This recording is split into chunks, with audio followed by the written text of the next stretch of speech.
Pemirsa, perdagangan saham di Bursa Efek Indonesia baru saja ditutup. Kita akan membahasnya bersama analis dari Bahana Sekuritas. Dan untuk membahas prospek IHSG, kita telah terhubung dengan Muhammad Wafi, analis Bahana Sekuritas. Mas Wafi, selamat sore. Selamat sore Mbak Batisia. Baik, Mas Wafi, kita langsung saja. Bagaimana dengan analisa Anda terkait dengan perdagangan hari ini? Kalau kita lihat memang belum menguat, tapi memang belum melampaui level 5.900. Kemudian juga melihat tren perdagangannya, kalau kita akumulasi secara 2 hari ini bisa dikatakan cukup tinggi. Seperti apa analisis dari Anda? Ya, memang kalau kita lihat ya dari pergerakan selama 1 sampai 2 pekan terakhir ini, level 5.900 sampai 5.950 ini merupakan level resistance psikologis ya, atau resistance sideways channelnya. Jadi memang saat ini HSG ini bergerak dalam tren sideways dengan area resistance-nya itu di 5.900 sampai dengan 5.950. Sementara untuk level supportnya sendiri saat ini berada di level 5.750 sampai dengan level 5.700. Dan saya perkirakan memang pergerakan IHSG selama beberapa pekan ke depan ini masih akan belum keluar nih dari fase sideways itu sendiri. Jadi melihat kecenderungan yang pergerakan level saat ini sudah mendekati level resistance-nya, sehingga kelihatannya dalam 1 pekan ke depan kecenderungannya lebih ke arah koreksi. Apa yang menyebabkan kemudian indeks kita hanya bergerak sideways? Apa kemudian pendorongnya kemudian terjadi seperti itu? Iya, ini lebih karena belum ada katalis positif yang signifikan ya di pasar ya. Jadi kalau kita lihat kan sepertinya dari baik itu dari eksternal ataupun dari domestik sendiri belum terlalu banyak sentimen yang cukup positif ya. Dari eksternal sendiri kan kalau kita lihat pasar masih mewaspadai kemudian sentimen akan apakah nanti dari pemerintah Amerika Serikat akan menjadi melakukan tapering misalkan. Kemudian juga kalau kita lihat juga dari beberapa angka COVID di beberapa negara tetangga juga kan mulai mengalami kenaikan signifikan lagi nih. Itu juga menjadi perhatian investor di mancanegara. Sementara dari investor domestik sendiri kan kita lihat masih sama juga masih melihat nih bagaimana apakah nanti pasca mudik kemudian angka COVID-nya akan mengalami kenaikan atau tidak. Kemudian juga melihat bagaimana nanti data-data ekonomi kan pekan depan kita juga melihat ada muncul data inflasi ya. Nah ini kita lihat juga apakah nanti data inflasi menunjukkan adanya perbaikan ya, dimana kalau kita lihat biasanya kan di tahun-tahun sebelum COVID ini inflasi saat momen Lebaran ini cukup tinggi ya. Sentimen-sentimen tersebut apakah juga masih akan berpengaruh atau mempengaruhi pergerakan indeks pada pekan depan, Mas Wafi?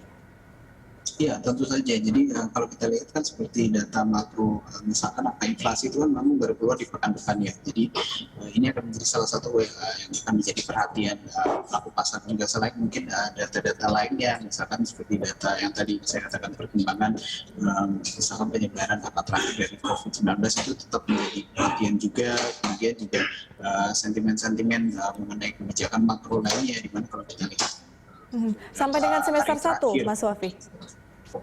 Ya, ini akan terus sampai berlanjut ya sampai dengan semester 1 karena kebijakan makro ini bahkan tidak hanya berdampak sampai semester 1 tapi bisa sampai dengan akhir tahun nanti. Oke, seperti apa sebetulnya kalau kita berbicara soal ekspektasi dari inflasi kemudian juga pertumbuhan ekonomi di kuartal kedua, kemudian bagaimana pengaruhnya terhadap pergerakan indeks? Ya, memang kalau kita lihat dari proyeksi pasar sendiri ya, ini dari analisa konsensus melihat bahwa akan ada pertumbuhan inflasi itu sendiri ya. Jadi di bulan itu di sekitar 1,1 sampai dengan 1,2% year on year basis. Namun memang kalau kita lihat dibandingkan katakanlah musim Lebaran sebelum COVID ini memang angkanya masih sedikit di bawah ya. Jadi mungkin lebih ke arah mediocre saja ya dari sentimen dari inflasi itu sendiri.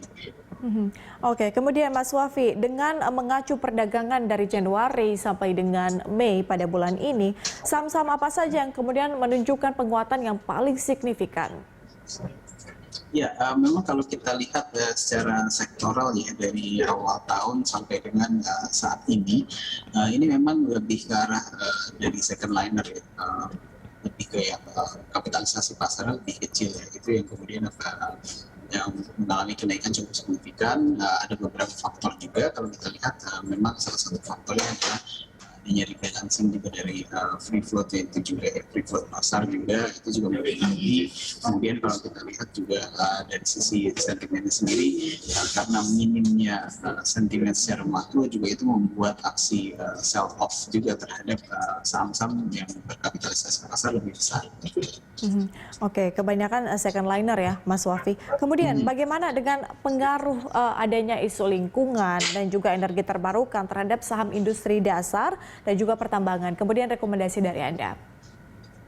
Ya, tentu ini akan berpengaruh sekali ya, di mana kalau kita ketahui memang tingkat produksi terutama untuk pertambangan sendiri kan bisa dikatakan kondisinya oversupply ya. Apalagi kalau kita lihat dari beberapa tahun terakhir kan pemerintah terus menaikkan domestic market obligation untuk pertambangan itu sendiri ya. Itu dengan tujuan kan sebenarnya untuk mencukupi kebutuhan dalam negeri. Nah, kalau misalkan ternyata dari sisi supply-nya sendiri akhirnya dibatasi dengan tidak adanya penambahan PLTU baru, ya itu tentu akan membatasi juga gitu ya tingkat supply penjualan dari industri batubara itu sendiri yang kemudian akan memunculkan lagi isu mengenai oversupply itu sendiri. Karena kalau kita lihat dari sisi demand dari ekspor sendiri masih cukup terbatas ya sampai saat ini.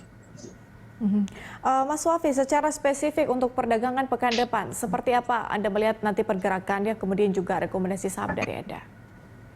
Ya, sampai dengan saat ini IHSG memang masih belum akan keluar nih dari fase sideways itu sendiri. Saya melihat range pergerakan di pekan depan itu akan berkisar di kisaran 5.750 sampai dengan 5.950. Itu range pergerakan IHSG di pekan depan.